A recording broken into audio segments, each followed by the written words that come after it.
Bà sụt đây bà ơi mà quanh đi đó là sạch sạch đó là cũng hay sạch chẳng nắng ấy cái lỗ sao má nó lấy ha và muối này bà sụt đây mới việc su phong mai phong minh chứ mà bà thì mới ai đây pikaประกวดvẽ vô chung tận đào sai cả bạn ở lời ní cứ dương chiên một đó vẽ tại pro thai hay mà nè cứ sật tại miền tậtประในក្នុងកាន់ដៃរៀងខ្លួនស្មើគ្នាអ្វីដែលមិនស្មើនោះគឺនៅថ្ងៃទី19ខាងមុខនេះបាទការត្រៀមខ្លួននឹងការប្រកួតនៅក្នុងកម្មវិធីដាស់នៃចម្បាំងគុនខ្មែរនៅថ្ងៃទី19មកដល់ពេលនេះបានប្រមាណភាគរយហើយទៅគឺខ្ញុំហាត់រដែរខាងចឹងមាននេះថាពេញណាបាទហើយទាំងកម្លាំងសុខហើយគឺយើងទទួលបានពេញទាំងអស់ណាបាទងាកទៅការប្រកួតរបស់យើងវិញសរុបទាំងអស់បានប្រមាណជុំឡើងដល់វគ្គផ្ដាច់ប្រវត្តិ3ជុំហើយនឹងវគ្គកណ្ដាលថាផ្ដាច់ប្រវត្តិអញ្ចឹងដល់4ជុំទី1យើងនៅចាំប៉ះបណ្ណាគេនេះនរៈមហាគុំឈ្នះគាត់បែបណាដែរ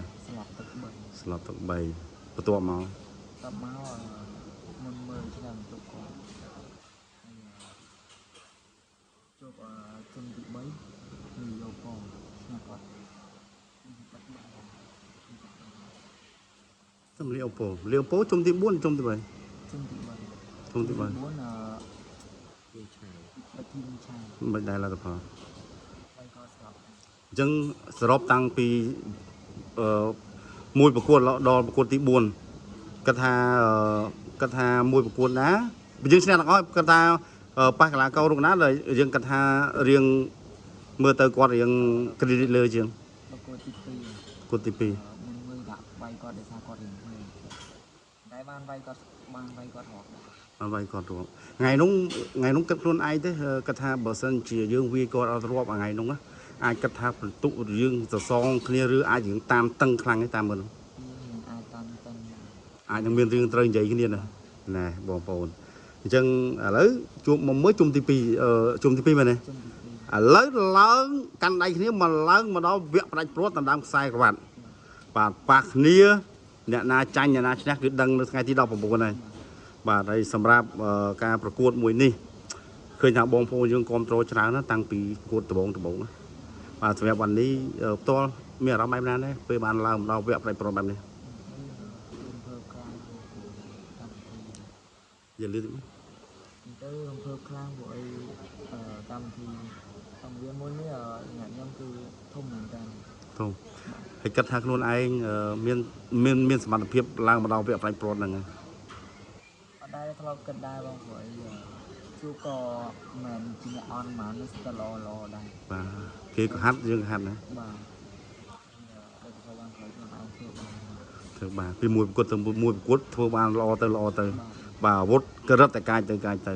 មើលប៉ះជាមួយនឹងកីឡាករមើយរយៈពេល5ទឹកពេញបានបបពិសោធន៍អ្វីខ្លះពីគាត់ទៅគាត់ក៏ល្អដែរតែគាត់បាច់ស៊ូនេះអាវុធដែលធ្ងន់របស់គាត់អីគេមានតែជង្គង់បោះមួយណាបាទក្រៅហ្នឹងអត់សូវមានជាបញ្ហាមួយនិយាយទៅអាវុធរបស់គាត់សាមុនដោយសារខ្ញុំមកដល់ប្រគល់មួយគាត់អញ្ចឹងខ្ញុំចាក់វាយគាត់បានប្រគល់បានយុទ្ធវត្តទី2ថាយ៉ាងដៃសេបាទដៃសេសម្រាប់วันนี้ផ្ទាល់គិតថាចង់ឈ្នះគាត់ឲ្យដាច់ស្រឡះហ្មងឬក៏យ៉ាងណាសម្រាប់វគ្គផ្ដាច់ព្រាត់នេះសម្រាប់វគ្គផ្ដាច់ព្រាត់នេះខ្ញុំចង់ឲ្យដាច់ស្រឡះខ្ញុំអត់ចង់ឲ្យកាត់ទៅខ្ញុំចឹងបើមិនគាត់បាទមានតែយើងទេគូជួងដឹងទៅវាយហើយគូនេះបាទមិននៅទេបាទហើយសម្រាប់ការប្រកួតដូចជាទៅលេងទទួលពល5មកដល់ពេលនេះបានប្រហែលដងហើយទៅនោះទៅ4ប្រកួតបាទ4ប្រកួតទៅណាបាទដូចក្រែល4ហើយនៅពៀនទៀតនោះពៀន2ប្រកួតទៀតបាទមិនដែរគិតថាកម្មវិធីដាស់អ្នកចម្បាំងគុនខ្មែររៀបចំឡើងមកបែបនេះយើងជាកីឡាករយើងគិតថាល្អទេព្រោះមិនមែនចេះតែចេះមកចាប់ឲ្យទៅប្រកួតដណ្ដើមពៀនមិនចេះតែចាប់ឲ្យទៅប្រកួតដណ្ដើមខ្សែក្រវ៉ាត់ទេណាមិនអារម្មណ៍បែបណាដែរពេលដែលមានតាមឋានៈអញ្ចឹងអារម្មណ៍ថាល្អបងព្រោះកម្មវិធីដាក់មកសិតតានេះទៅ យើងសិតតាលក្ខណៈ សម្រាញ់ ល្អសម្រាញ់ហើមកសិតតាល្អហ្មងហើយយកតម្លាក់កាន់ពៀនឡើងមកប្រកួតធ្វើជុំខ្សែក្រវ៉ាត់គឺឆ្ដោត បាទនិយាយរួមទៅជុំខ្សែក្រវ៉ាត់សិតតែជាម្ចាស់ពៀនដែលឆ្លងកាត់ការប្រកួត tournament សិតតែជក់គេហៅថាសិតតែភាពជូរចត់ហើយបាទឡើងមកដល់ហើយអ្នកកាន់ពៀនប៉ះអ្នកកាន់ពៀននឹងគ្នារត់ទៅជូរចត់ជាងនឹងទៀតបាទ តែបាននេះតាំងពីចូលប្រឡូមកដែលលេងកម្មវិធីណាមានប្រាក់រង្វាន់ច្រើនយ៉ាងដល់$10000 ធ្លាប់ដែរបងប៉ុន្តែគ្រាន់តែពេលខ្លះគឺយើងអត់ពីមុនយើងធ្លាប់ដែរប៉ុន្តែនៅយើងក្មេងអញ្ចឹងនៅយើង វាស្ទើរដៃស្ទើរជើង តែម្ដងនេះយើងក៏យើងហាត់បានច្រើនដែរពេលអញ្ចឹងទៅអាចនឹងដែរឬឲ្យខ្លាំង ហើយសួរតិចនេះគាត់ឧទាហរណ៍ណាឧទាហរណ៍ថាជាងឈ្នះបាន$10000លុយនឹងយកទៅធ្វើអីថៅកាងយកធ្វើអីមុនគេ គឺយកទៅគ្រប់គ្រងគ្រួសារ ឧស្សាហ៍ហើយទៀត យើងជួយអ្វីដែលនៅដែលយើងអាចនៅក្នុងគ្រួសារដែលមានខ្វះខាតđấyយើងអាចនឹងបំពេញទៅលើគាត់បានបាទហើយសម្រាប់វ៉ាន់នេះផ្ទាល់ពេលដែលទៅលេងទៅទូប៉ូលី5ឃើញបងប្អូនគ្រប់គ្រងបែបណាដែរ និយាយទៅខ្ញុំចូលទៅប្រកួតនៅស្ថានីយ៍ប្រចាំខ្ញុំយល់មានថាមានអារម្មណ៍ថារំភើបហ្មងព្រោះអីបងប្អូនឲ្យថាទៅទាំងតាគ្រប់គ្រងខ្ញុំខ្លាំងខ្លាំង ស្រ័យហូបហ្នឹងសម្រៃរបស់បងប្អូន fan ហ្នឹងគឺជាកម្លាំងចិត្តរបស់កីឡាឬក៏យ៉ាងណាដែរ អាហ្នឹងជាកម្លាំងចិត្តរបស់ខ្ញុំ គាត់នេះគាត់ថាគួរបែកព្រាត់នេះបើតាមចិត្តយើងចង់ឲ្យកម្មវិធីរៀបចំនៅខាងក្រៅឬមួយក៏នៅខាងក្នុងទេ សម្រាប់ខ្ញុំអត់អីទេបងកន្លែងណាក៏បានដែរសំខាន់បើ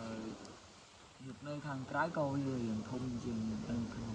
អាចថាអ្នកគ្រប់គ្រងមកច្រើន បាទហើយទៅច្រើន ព្រោះពាក្យលោកមុនហ្នឹងច្រើនមែនតើចុះទម្រាំ បែកព្រាត់ទេ សម្ងបែបផ្លាច់ព្រាត់ទៀតមិនធម្មតា គូអមច្រើនទៀត គូអមទៅឆ្ងាញ់ហើយគូអមហ្នឹងអត់តាន់ប្រហែលទេចាំបងធ្វើវីដេអូសម្រាប់ថ្ងៃច័ន្ទថ្ងៃkiaព្រោះគូអមហ្នឹងអមមែនតើហ្មងមិនអមលេងទេណាបាទគូអមហ្នឹងអមនិយាយរួមទៅសឹងថាពេញប្រទេស grade A បាទ grade A បាទមានអីផ្ដាំផ្ញើទៅបងប្អូនយើងតិចតិចហើយមើលដាក់ក្តីរំពឹងប្រហែល%ស៊ូបន្តិចសិន សម្រាប់ខ្ញុំនៅតែ50បងប្អូនខកប្រគំគាត់គាត់វិញយូរអញ្ចឹងគឺសំខាន់ដែរ50 បាទហើយមានអីផ្ញើសារមកបន្តិចទេបាទទៅមុនមើលពេលដែល